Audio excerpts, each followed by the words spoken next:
In English, you say, I heard from someone. They say that. It is said that. It is reported by someone that.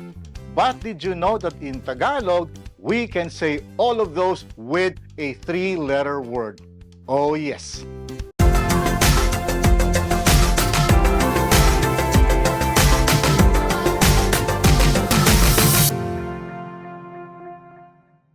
Kumusta po kayo? Welcome back. This is my last lesson on the Tagalog Enclitic Particles, which is the longest chapter on my lesson on the Tagalog language. I will have this in two parts, and the first part is to introduce you to a particle or particles because there's two of them that can capture a whole phrase with just one word. So, ladies and gentlemen, introducing raw and DAW. Hoy, may balita raw. Ha? Ano raw? May patimpalak daw sa plaza. Saan daw? Sa plaza raw. Kailan daw? Sa linggo raw. Bakit daw? Para raw makalikom ng pondo. Pondo? Para saan daw? Para raw sa itatayong ospital. Magkano raw ang premyo? 10,000 raw. Ganon? Tara, sali tayo. Ayos! Raw and DAW are particles that are used for reportative and quotative functions. Say what? Those are big words. But let me break down what raw and DAW are all about. What reportative or quotative functions mean is that when a speaker is saying something that is based on what someone said, based on something the speaker heard, or a hearsay, and based on perception or an uncertain statement by someone else. In English, raw and DAW can be translated as I heard from someone that, they say that, it is said that, it is reported by someone that, I am told that, etc. In other words, the speaker has no direct experience or knowledge of the thing that he or she is relaying. The information that the speaker is relaying can be from a person known to the speaker or just a general assumption that most people are talking about. You will see that in the examples later. And if you have seen the last video on rin and din, raw and DAW works the same way. If the preceding word ends in a vowel or the letters Y and W, the particle used is raw.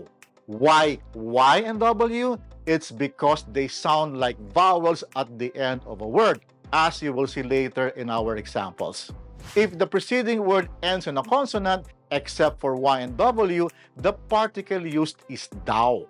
Simple, no? So, subukan natin. Let's try it. Here are some sample uses of raw and DAW.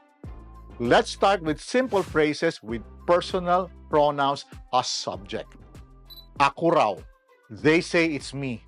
We use raw because ako ends in a vowel. Okay? Ako raw ang mauuna. They say it's me who will be first. In this example, the speaker is reporting that someone said he will be first to do whatever action. Sometimes, when we say this in the first person, it is a polite way of saying that the speaker agrees to do the action, but is just modest to admit it. For other pronouns, it's a straightforward reporting. Like for example, ikaw raw. They say that it's you. We use raw because ikaw ends in the letter W. Ikaw raw ang magluluto. They say that it's you who will cook. Kayo raw ay aalis. I heard you all will leave. Tayo raw ay mag-aaral. Someone said we will all study. Kami raw ang maglalaro. They say it is us who will play. Siya raw ay manunulat. Since the subject is a third person, this can mean two things. As I mentioned earlier, it can mean I heard he or she is a writer, or he or she said that he or she is a writer.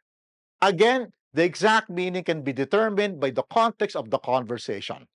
Here's another one. Sila raw ay magkakapatid. I heard they are siblings. Or, according to them, they are siblings.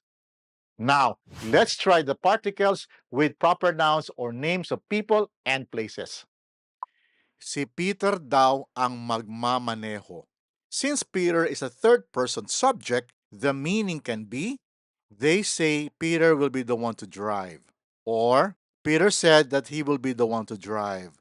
Again, context is key. And we use thou because Peter ends in a consonant. Si Marie raw ay magsasayaw.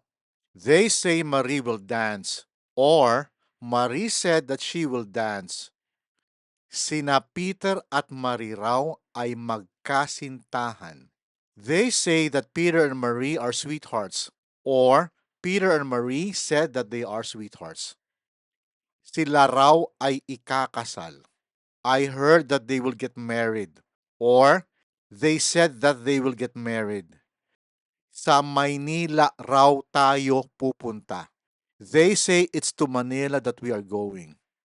Sa Pilipinas daw matatagpuan ang pinakamaliit na isda.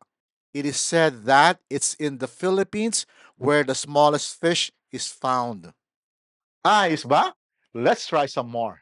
But before we do that, please be sure that you are subscribed by clicking on the subscribe button and the bell notification button so you'd be updated of new videos. Cool? On to our next sample sentences. This time, possessive sentences. Sa akin daw. They say it's mine. Sa akin daw ito. They say this is mine. Sa iyo raw ang libro. They say the book is yours. Sa amin daw ang mga regalo. They say the gifts are ours. Kay Peter daw ang kotse. They say the car belongs to Peter. Kay Marie raw ang bahay. I heard the house belongs to Marie. Kina Peter at Marie raw ang negosyo. I heard the business belongs to Peter and Marie. Now, let's try locative sentences. Nasa akin daw. They say it's with me. Nasa akin daw ang susi ng bahay. Hindi naman. Someone said the house key is with me. No, it's not. Nasa iyo raw ang lapis ko. They say my pencil is with you.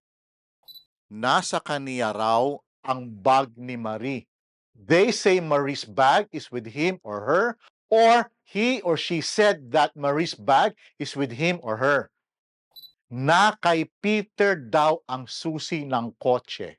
They say that the car key is with Peter, or Peter said that the car key is with him. Na kay Marie raw ang libro ko. I heard my book is with Marie.